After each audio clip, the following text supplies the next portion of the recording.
Eto na yung last episode nitong big bike na to. Ira-rides na sana natin sa Marilake, kaya lang ang lakas ng ulan kaya hindi makaalis, kaya ikukwento ko na lang sa inyo.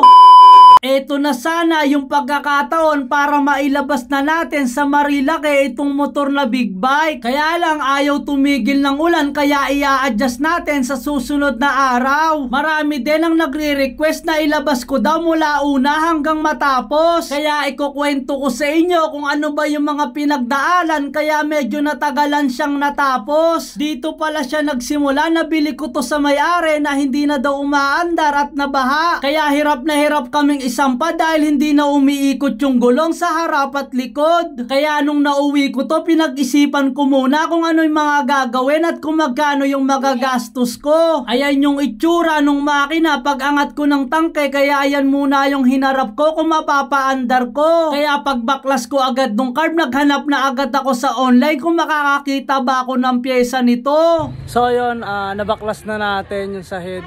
So kailangan natin dito stop overall. So ayusin natin, tatanggalin natin tong head tsaka yung block para mapagalaw natin yung piston. Ayan yung itsura sa loob ng makina, halatang hindi na gumagalaw pero gagawan natin ng paraan. Kaya pag baklas ko pa lang ng head, makikita nyo na agad yung piston ay puro kalawang. Dito pa lang ay alam ko nang magagastusan ako, kaya naghanap na agad ako sa online kung saan ako makakita ng kapareho nito. Sinubukan ko siyang i-rebuild para kahit papano ay mabawasan yung gagastusin ko, kaya lang hindi ako nakahanap ng karburador nito. Ito na yung gagawin dapat natin. So carb na lang yung kulang nito, tsaka starter. Ang problema, wala tayong makitang carb tsaka starter. Kaya ang gagawin natin, baklasin na lang natin ulit itong head. Mapapansin nyo yung mga tornilyo, yung iba putol na. Tapos ayun, ito ang hirap na talagang tanggalin. Ginawa ko ng remedyo to. Nilagyan ko lang siya ng epoxy yung gilid. Katulad na ito, ayan, para hindi siya sumingaw. Pero kailangan na natin palitan. At dahil no choice na ako, wala na akong nagawa, kaya naghanap na lang ako ng kapareho ng makina niya dahil yung makina nung original ay phase out na. Buti na lang ay nakilala ko si Sir Roy Sulit, pinaubaya niya sa akin yung motor niya, tsaka ako na lang daw bayaran kapag umandar na yung motor ko. Naiuwi na natin itong big bike na isa na bandit body pero 400cc yung makina. So itong makina nito is kahawig nung binubuo natin ng RF400. So sa starter, ito yung starter niya, binaklas ko na. Diyan yun. Parehong pareho, tsaka yung cover niya dito. So parehong pareho sila. Ang pagkakaiba lang nila is itong head, medyo alanganin tayo pero gawa natin ng paraan. Kasi nga meron tayo ditong carb. Ito yung carb na kailangan natin. Apat din na carb to. Ang problema lang is dalawa na siyang magkadikit. So 2 in 1. Ibig sabihin is 2 in 1 na siya. Pero apat pa rin yan. Apat din yung piston nito. Ang magiging problema lang natin is yung manifold nya. Iba yung design sa manifold, yung nakakabit sa atin sa RF400. So ito 400cc rin to. So pinag-iisipan ko kung itong buong makina nito yung isasalpak natin doon or yung head lang. Kasi yung head kaya naman, pero subukan natin kung anong mas maganda sa dalawa.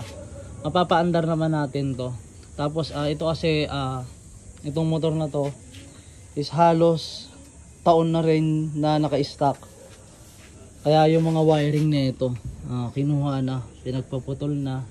Kaya binaklas ko na agad yung makina niyan para maisalpak na natin dahil ko-convert na lang natin sa makina nung dati. Kukunin lang natin yung head, pati yung karburador, pati yung ibang cover niyan. Kabit na natin itong head, kaya may possible na mapapaandar na natin kasi meron na tayong kakabitan ng carb, meron na rin tayong carb, tsaka meron na rin tayong starter. So ito yung starter natin.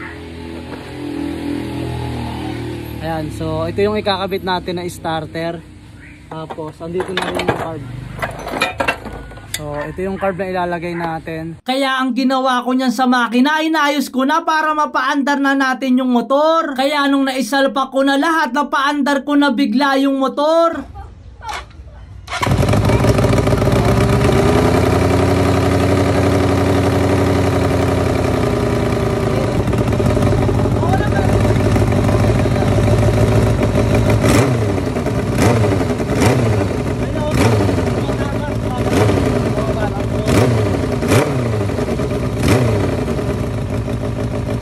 Pero syempre, bago ko siya napaandar, meron pala akong kinonvert na CDI dahil wala na yung original. Una natin yung makina. Meron na tayo dito ang dalawang 4-pin CDI.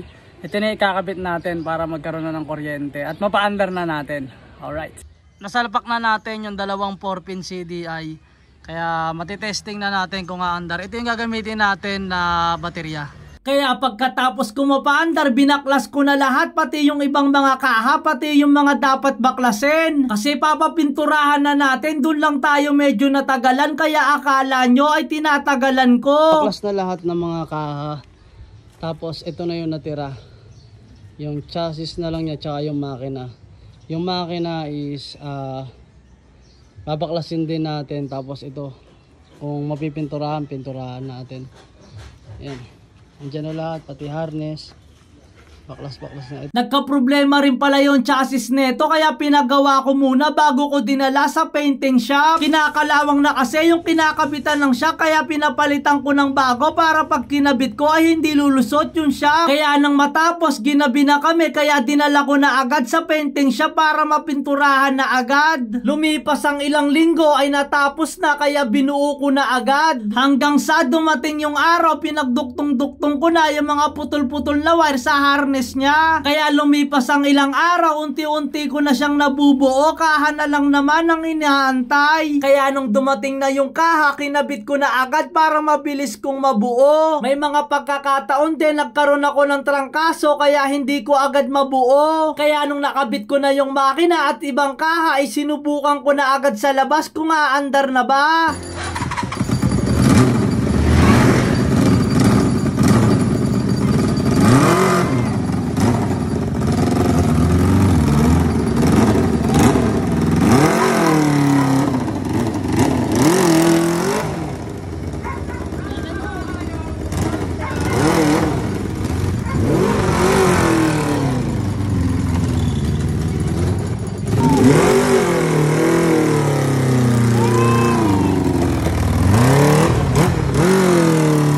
Mga nagsabi dito na hindi daw kondisyon yung makina, kaya pinatunayan ko na okay na yung makina niyan.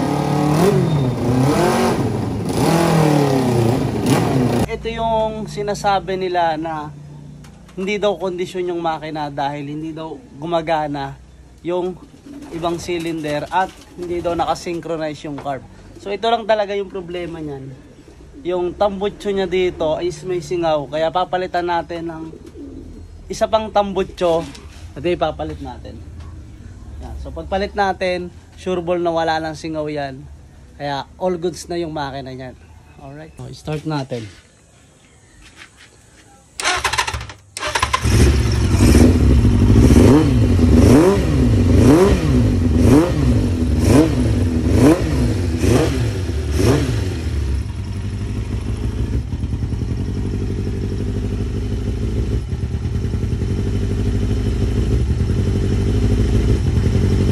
Nabuo na yung motor, kaya ito na lang yung ipapagawa natin. Yung tangke medyo natagalan lang talaga dahil puro butas, kaya pinapalitan ng bago. Ayan pare, itong side na lang na to. Ito binuo ko na lahat eh. Kasi marami rin butas-butas sa ganito dito eh. Kaya binuo ko na rin dyan. Ayan, buo na rin yan. Itong part na lang na to. Kaya nung matapos na yung tangke, ito na yung naging itsura. Okay na. Ibabiyahe ko na nga sana sa Marila kay ngayong araw, kaya lang yung ulan ayaw tumigil. Nakasuot pa naman ako at paalis, kaya lang ayaw talagang tumigil. Hindi naman ako pwedeng sumugod sa ulan dahil kakatapos lang ng trangkaso ko. Kaya i-update ko kayo sa susunod na araw kapag magra-rides na ako. Kaya ipapasilip ko na lang sa inyo, sana businahan samahan nyo ako kapag nagkita tayo sa kalsada. Kasi ito na yung huling video niya, kaya bip na lang kapag nagkita na tayo. So paano, hanggang dito na lang yung video na to, kaya salamat sa panonood. Ingat!